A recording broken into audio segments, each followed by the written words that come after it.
咱们俩都不要再骗自己了。我不是你真的喜欢的那种人，你也不是我喜欢的那种人。咱们俩在一起就是一个误会，就是一个错误。我们继续下去没有意义，谁也不会快乐。从今以后，咱们没关系了。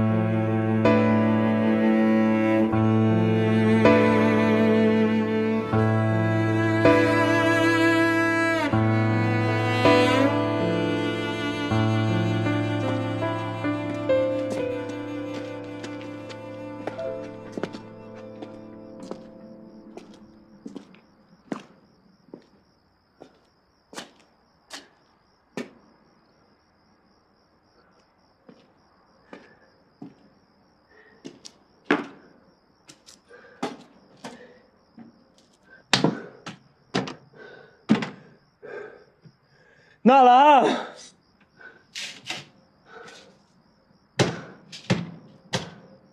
啊！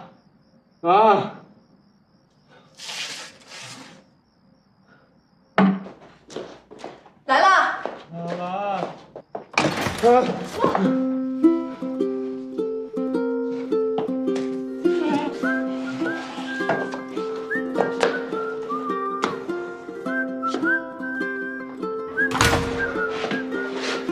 最毒妇人心，说的就是你。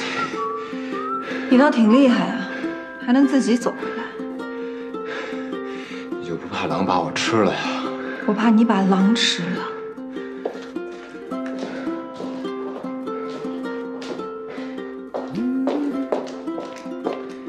信成，你怎么来了？拿车。拿车？阿姨，我走了60多里，我一口水都没喝。为什么呀？没钱。没钱？你的钥匙。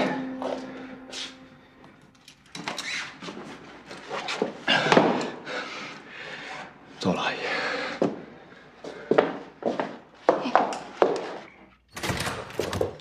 你慢点啊！哎，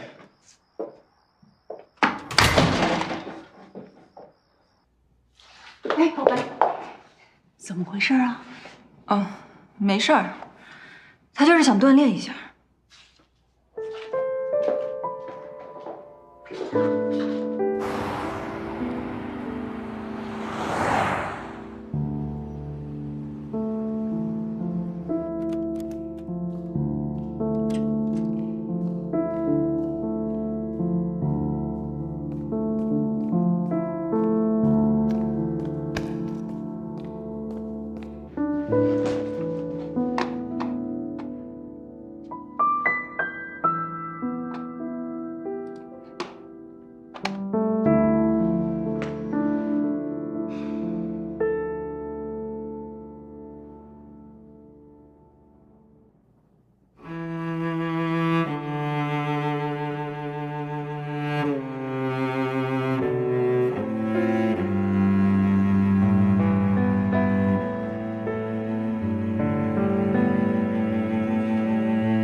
全体起立。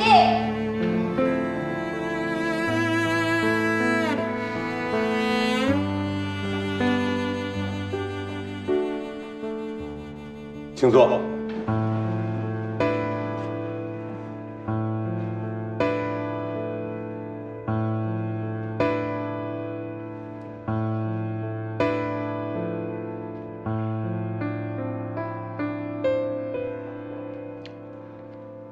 魔晶案的仲裁委员会是由通讯行业组织的，并且成立了专家组。由于民企经营通讯业务，这在国内尚无先例，法律上有没有明文的规定，所以这个任务就交给了我们行业协会。今天是第一次会议，请双方提供各自的材料，并且阐述理由。我们会把会议记录和这些材料转交给专家组阅读。在以后的会议当中，经过答辩和投票的方式来决定最终的仲裁结果。可以开始了。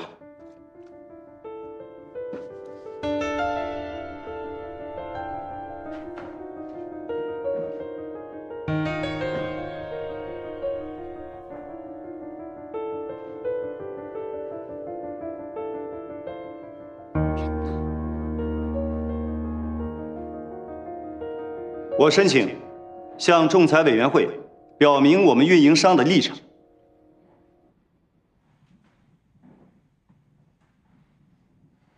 我们今天到仲裁现场，提供给仲裁委员会的材料里，详细记录了我们最近一段时间财务损失的状况，记录了我们数次与魔晶会晤，并且发生争论的要点。我们心里充满了危机和责任。作为国企，我们的责任是什么？是确保国有资产的保值增值，这是国家交给我们的光荣使命和不可推卸的任务。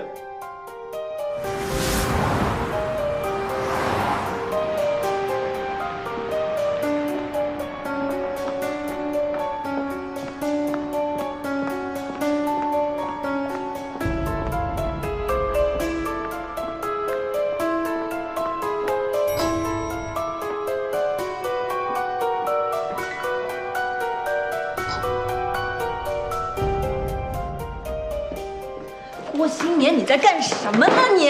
快起来！快起来呀，郭新年！今天仲裁庭开庭，你知不知道？我知道。你知道还在这里睡觉，你什么意思啊？我去还有意义吗？你说什么？郭新年，你以前不是这样的，哪怕只要有一点点希望，你都会拼命去争取。你现在跟我说去还有意义吗？到底是因为什么？你告诉我。算了，你就别问了。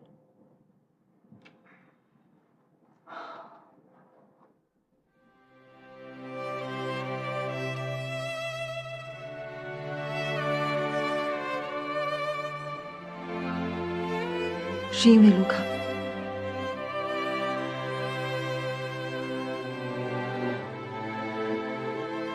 是，我去见了那个姓董的。我认为卢卡的事儿就是他布的局。他跟我说，只要我在官司上让步，他就会安排人去自首把卢卡给换出来。现在所有的证据都对卢卡不利，我不能拿他的生命去冒险。魔晶这款软件免费发送语音信息和文字信息，借用了我们的宽带，掠夺了我们的核心业务。最近一段时间，运营商的短信业务损失了3/4，损失了上千亿啊！这是要我们的命啊！我们认为，在市场上商业竞争是合理合法的，不能因为你们竞争失败了，就把帽子往魔晶头上扣。这不是竞争，这是掠夺。用户为什么会使用魔晶？原因很简单，免费的。如果公平竞争，我们没话可说。可天底下没有免费的午餐。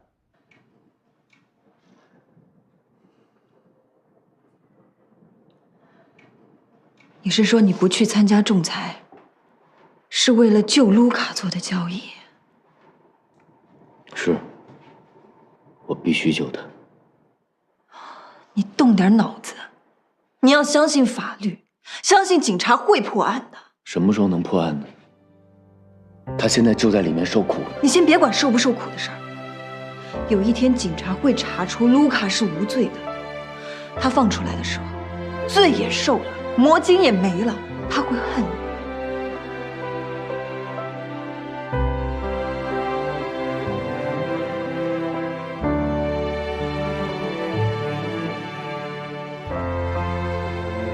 郭今年，你最大的弱点，不是对朋友太好，而是太感情用事。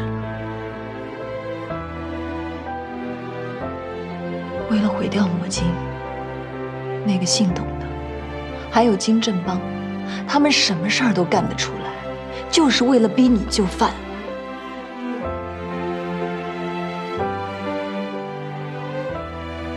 如果你真的屈服了，不止卢卡会恨你，我也会恨你。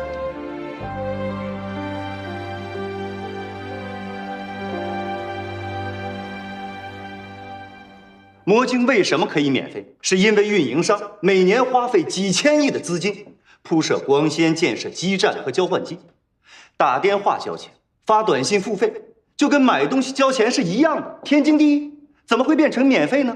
我反对，这些基础设施不是运营商铺设的，是国家铺设的，是纳税人的钱完成的，是全民所有。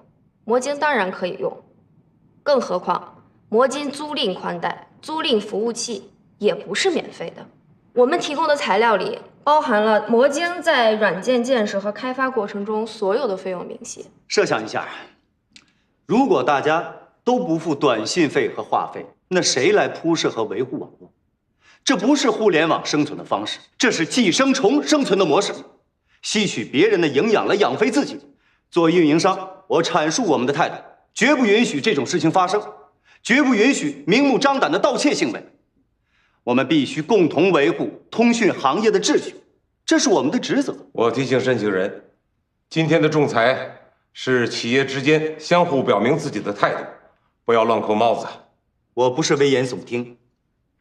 如果不阻止魔晶的这种行为，运营商的短信业务和语音业务1年之内就会消亡，上万亿的国有资产就会流失，这是重大事故。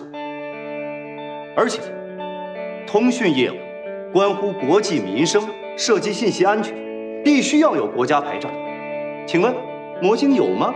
任何法律都没有规定，民营公司进入通讯行业需要批准。我们可以视之为法律无规定，我们就能干。被申请人，出庭你都能迟到，你这是对仲裁庭缺乏起码的尊重。对不起，首席仲裁员，请你原谅。请坐吧。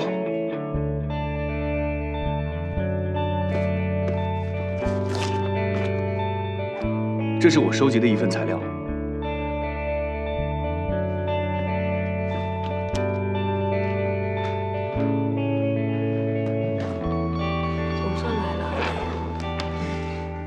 在这份材料里，你们将会看到运营商的指控毫无根据。什么叫毫无根据？在法律上没有依据，在法律条款上没有支持，你们的起诉不能立案，这就是毫无依据。你觉得我说错了吗？那为什么要走仲裁呢？还是你觉得法院的判决有问题？被申请人，提供证据就可以了，不要诱导对方。对不起。我非常的疑惑，既然在法律条款上没有支持、没有限制，我为什么不能做？法律还没有规定魔晶不许开赌场呢，你开个试试。那照你这么说，通讯业务就是赌场，你们运营商是什么？是更大的赌场。用户是什么？是赌徒。那你们互联网的研究什么呢？出老千吗？我希望你说话能够自重一些。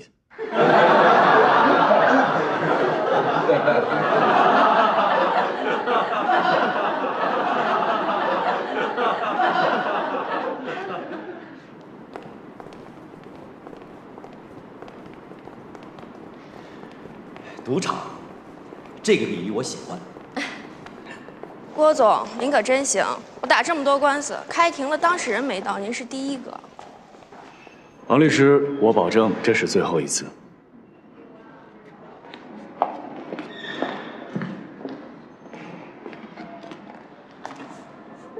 郭新年，你为什么要迟到？你有什么事情应该跟我们商量啊？是纳兰去叫您吗？你的问题太多了。杨洋，稍等一下，我有几句话想跟你说。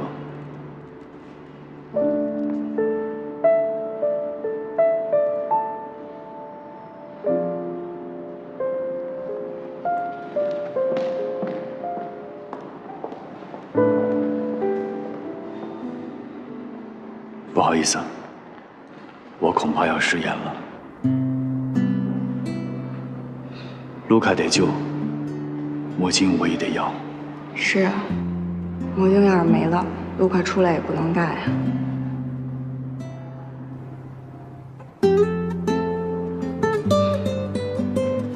谢谢你的理解。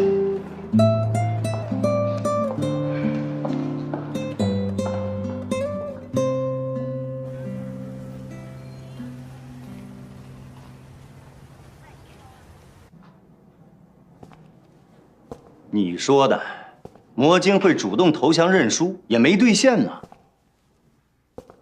现在有好多人觉得魔晶是弱者，哼，这简直奇了怪了！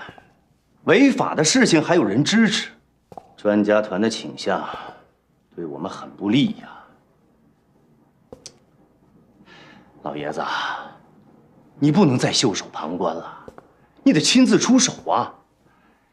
大江大河都淌过来了，您不能在阴沟里翻船呐。你对仲裁委员会没信心吗？说实话，没信心。仲裁委员会也要看魔晶的下载量，3、4千万的用户，说停就给停了。他们敢冒这个风险吗？除非是什么？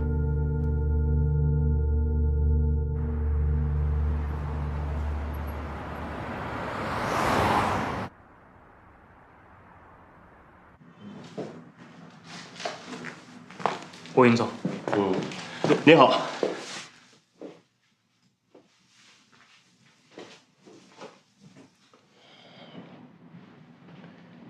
应该还没有到上班时间吧？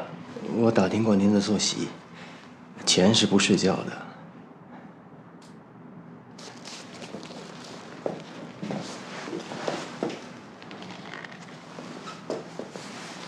这个是我接下来要做的项目计划书，您看看。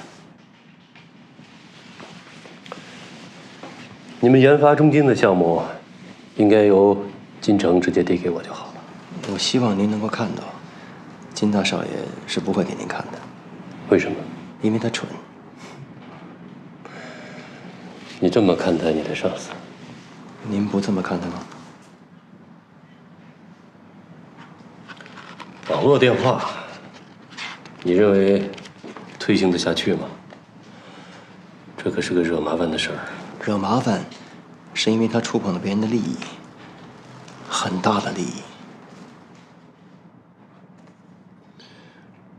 网络电话是免费的，网络电话本身是免费的，它的收益来自于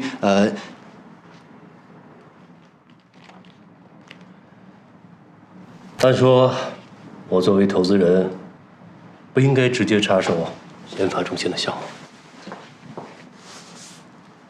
您的研发中心马上就要失败了。谁说失败了？如果魔晶败诉，捷讯会一家独大。到那个时候，研发中心的市值增长几十倍也不止啊！研发中心的估值就是增长100倍，也是小钱。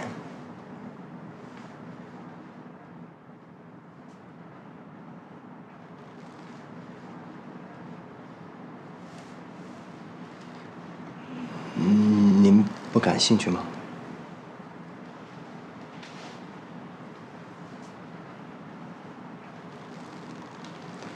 也许网络电话是个好东西，但是我不打算继续做下去了。为什么呢？累了，我想退下来，辞去董事会主席的职务，用更多的时间上山修行。上山去做神仙吗？夏虫不可语冰啊！你认为神仙就是每天飞来飞去，不食人间烟火吗？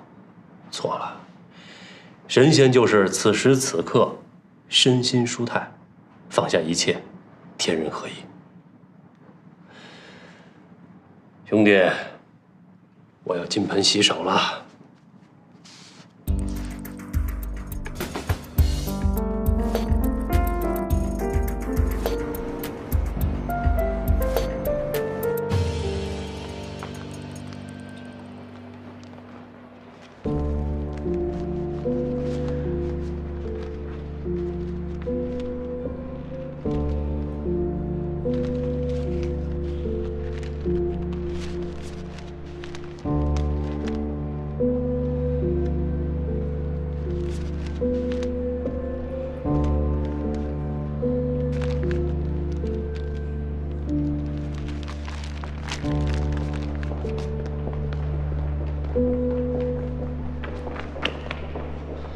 是郭金年吗？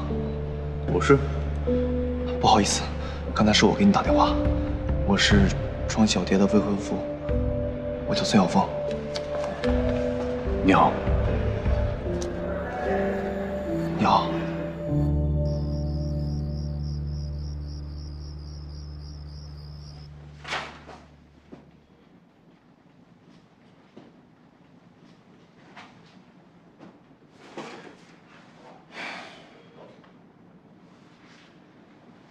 你怎么看？我能怎么看？叫你来就已经表明态度了。我不相信罗维给我的是唯一的一份，他没给你吗？他找过我。罗维这小子，明知道我是研发中心的投资人，还越过京城直接来找我。你没有见到他来我办公室那个咄咄逼人的那气势，我真不知道他到底想惹多大的事儿。技术革新这件事儿，也是要一步一步来的。现在运营商都已经红了眼了，再把这份计划书往外一扔，就算是你跟我，都离死不远。没错。这罗维真的就是个混世魔王。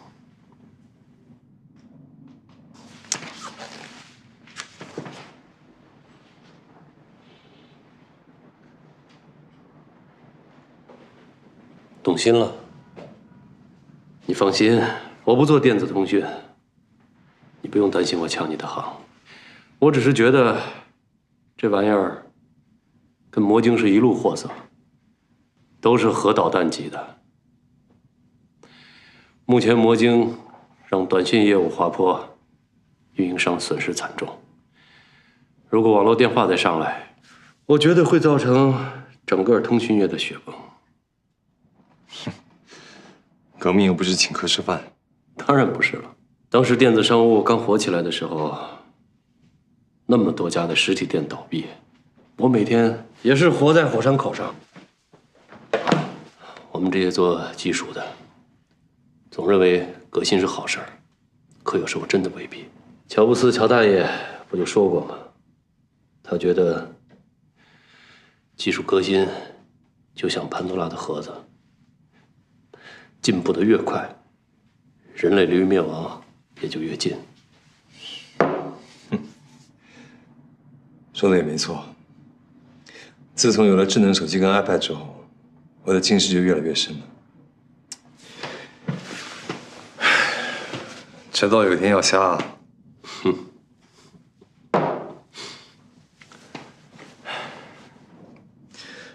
这东西先放在我这儿，我再找时间跟他谈一谈。至于你要不要跟金城说，你自己决定。囊中之物了。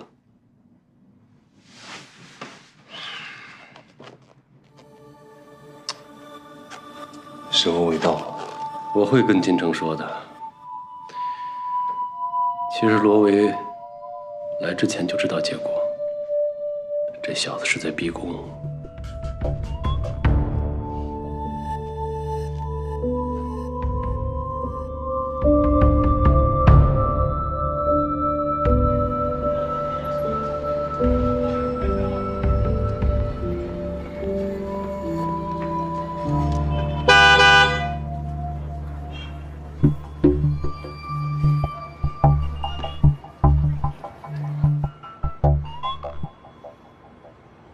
互联网的出现，本身是人类社会的一次巨变。从历史上看，它带来的技术革新密集度最高，魔晶只不过是其中的一员。革新永远走在法律的前面。以前我们通信，每一封信我们都得花几分钱甚至几毛钱买一张邮票，而现在的 email， 你只需要点一下鼠标，对方即时就能收到。如果按这个逻辑，中国邮政是不是该起诉所有的电子邮件公司呢？反对。我们现在讨论的是未经许可的通讯权利，讨论的是国家牌照、email 并不在争论范围之中。国家没有任何明文规定，移动互联网语音通话需要牌照。我这里有一份数据需要提交给仲裁委员会。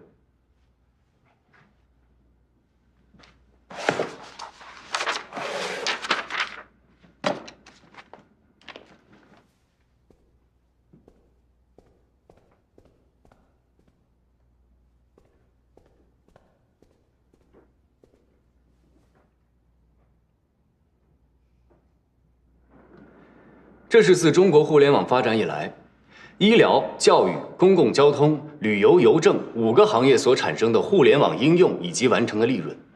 这些利润从哪儿来的呢？正是因为国家鼓励科技创新，逐步开放了垄断行业，才有了今天中国互联网的腾飞、IT 业的昌盛、大规模的创业潮。科技兴则民族兴，我认为这是大势所趋。在这份数据里，反对。什么情况？这是偷换概念。任何政策的制定都是以国家利益为基础选择。魔晶的出现严重伤害了国家利益。夫妻全停了。说理由？怎么回事？不要老是国家利益、国家利益的，你能代表国家利益吗？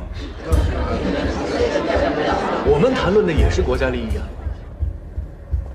科技创新不是国家利益吗？年轻人创业不是国家利益吗？难道只许你垄断，不许我创新啊？这就是你理解的国家利益吗？除非老天爷用雷劈他，把他服务器的线给劈断了。这倒是个好主意。我就是跟您开个玩笑，您还能命令老天爷呀？只要能打败魔晶，摁住吴新年冒头，什么主意都是好主意。你说呢？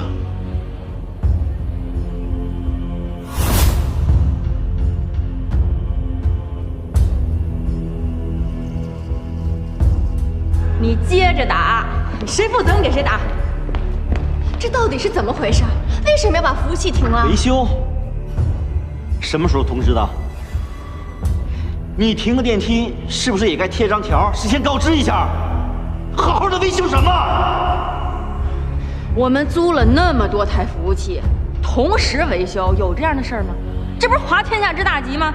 这服务器要是全都停了，咱们得损失多少用户量啊？一夜之间回到解放前呀，这还得了？都别在这猜了，你们赶紧回去解决问题吧。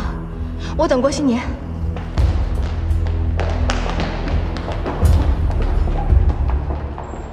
通讯是需要牌照的，这一点你应该知道吧？魔晶交过1分钱牌照费吗？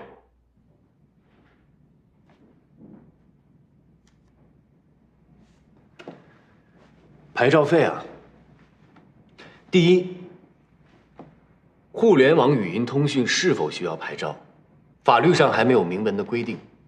第二，我承认我没有牌照，我也从来没有交过牌照的费用。但是，请问，你交过牌照费吗？华夏通讯交过牌照费吗？从来没有吧。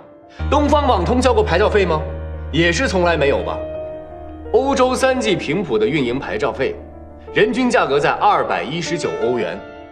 我们现在按照华夏通讯的5.4亿用户来做个估算，华夏通讯的运营牌照至少需要支付1182亿欧元，折合人民币10964亿。华夏通讯近3年来的净利润分别是1096亿、1152亿、1126亿，平均收入5年加起来不过是4941亿。即使我们给华夏通讯打5折，他们也交付不起。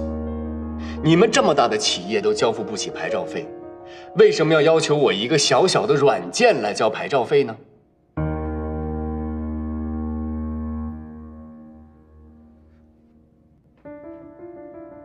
被申请人，你刚才提供的数据来源准确吗？这些数据全部是根据公开的财务报表统计的。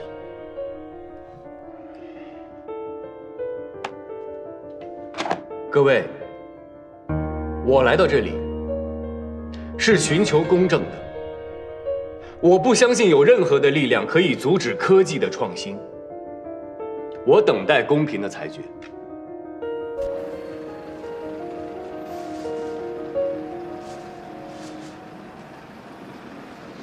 趁热吃点吧，这儿挺干净的，我常来。我吃过来的。这么早？您找我来什么事儿啊？罗维递给我一份关于网络电话的项目书，你怎么看？我会好好管教他的。我不是这意思，我是问你关于网络电话，你怎么看？运营商是我最重要的合作伙伴，开发网络电话等于断了他们唯一的出路。您觉得我会干这种自掘坟墓的事儿吗？你很怕和运营商作对？话不能这么说，他是我的靠山，是捷讯的核心竞争力。我为什么要跟他作对啊？那郭新年为什么不怕？因为他不了解国情，他傻。这么正？是，对不起，服务器故障，请您耐心一点，我们的服务器正在检修当中。对不起，服务器故障，请您耐心点，正在检修当中。不好意思，我们服务器正在检修当中，请您一定要耐心等待。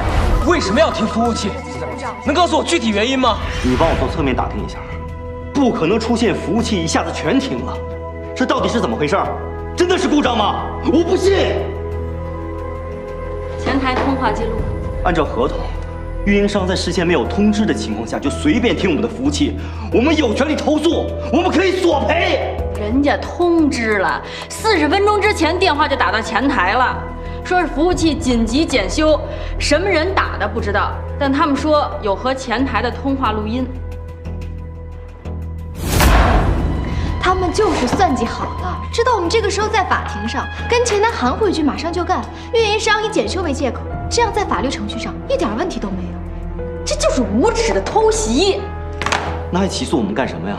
咔嚓一拉闸，用户全跑了，打官司还有什么用啊？啊！对啊，他们就是这样想的。为了迫使我们就范，我个人认为官司肯定是打不下去了，唯一的办法就是和解。什么？你想和解，他想吗？他不把你搞死是绝不会罢休的。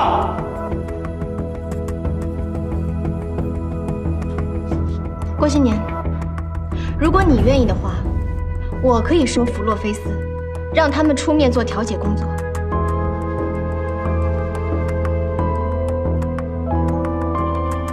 有用吗？我可以试试。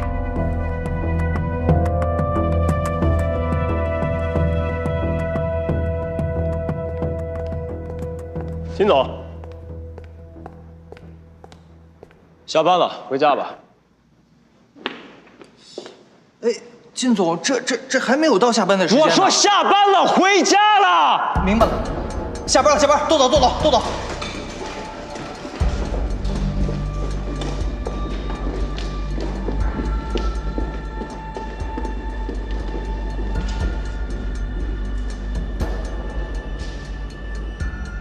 你还不舍得走吗？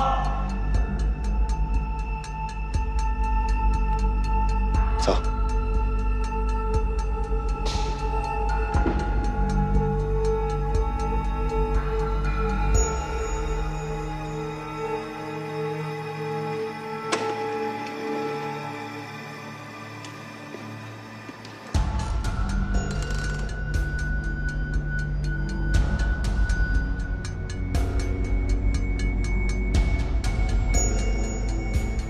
养过猫吗？没有。我养过。我小时候，我爸总出门在外，没人陪我。有一次他去泰国，我给他打电话要礼物，结果他给我买了一只暹罗猫回来。哇，可爱极了，我当时特别喜欢。可这猫啊，它养不熟。不管你喂它吃多好吃的东西，不管你多宠爱它，一转眼的功夫就没。最后到了还是丢了呀。我特别纳闷。后来有朋友告诉我，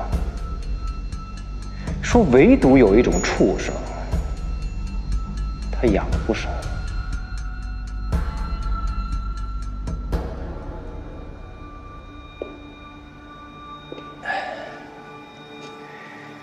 有有几次气得我特别想揍他。他躲在角落里面，低着头，时不时的还瞄着我一眼，就是你现在的样子。你成熟了，我棒球棍放在车里忘拿了。我就是个小人物，不知道你真的跟我生气。魔镜也已经快被你们搞死了，我对于你们来说没有太多的利用价值了。倒不如咱们好说好散，将来再见还算是朋友。你有资格跟我做朋友吗？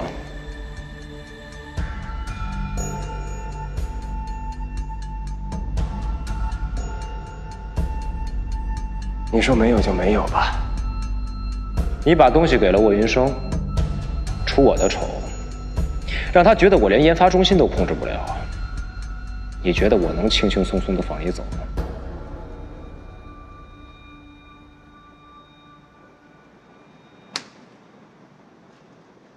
别跟我较劲了，我自己滚，不给你添麻烦。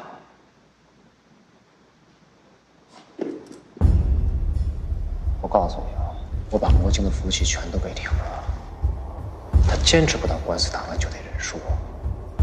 你别在这特殊时期给我找麻烦。你觉得从我这儿走了，你能去哪儿啊？我自然有我的地方可去。你也放心，去到哪里，我也不敢给你找麻烦。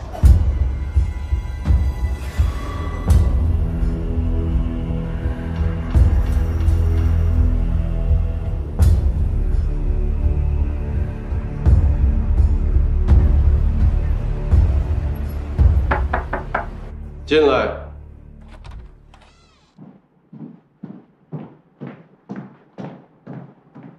彭总，这是您要的仲裁发言纪要，这是双方提供的不同资料。您不是想知道答案吗？您不是想知道为什么郭新年搞突然袭击吗？现在我告诉你，是他临场加的，事先谁也不知道。他不把天捅个窟窿，不罢休是吗？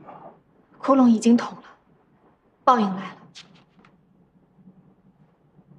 魔晶的服务器今天停了40分钟，损失了200万用户。您知道吗？你说什么？明天可能还停，后天也可能停，不用等仲裁结束，魔晶就死了。彭总，我知道您想把魔晶拆分卖掉，但如果魔晶现在就死了，想拆都没法拆，洛菲斯的投资也会鸡飞蛋打。魔晶的服务器停了，为什么？你别忘了，魔晶的对手是谁？服务器都是运营商的，他们想停就停，不需要理由。这还有没有王法了？彭总，您别冲我嚷嚷，我来跟您汇报，就是想让您赶紧想办法，这件事必须马上解决。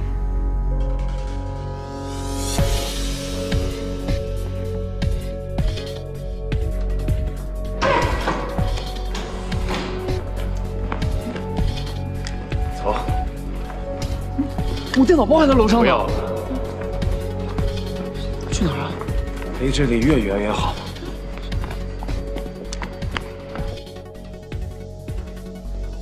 老金总说，麻烦你再想想办法。那好，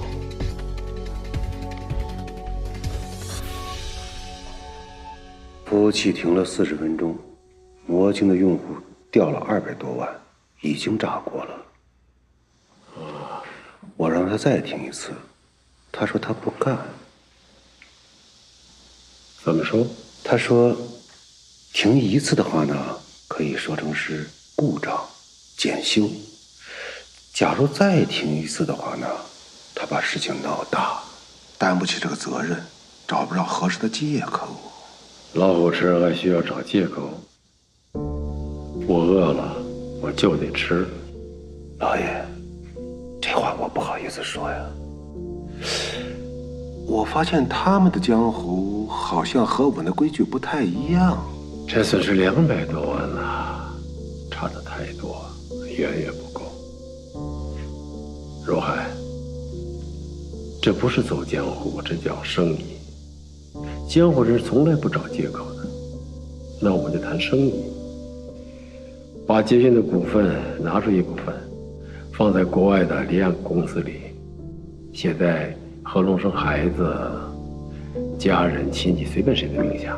已经查过了，他有个儿子在美国读书。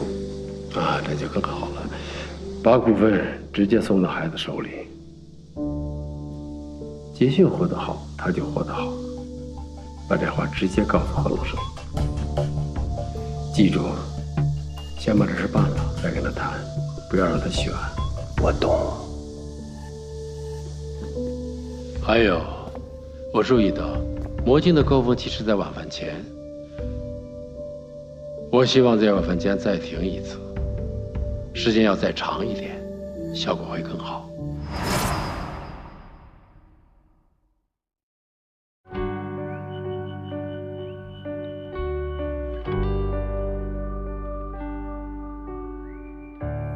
平凡又普通，美与众不同，别人眼中的我，谁不想成功，梦醒成英雄，在你眼中我不同。今生只有你看好我，只有你相信我有梦，有你带给我的星空，从未想过离开过。爱带你我走很久，幸好你在左右，陪我从无到有。爱该不该再等候，快将爱说出口，与你相守。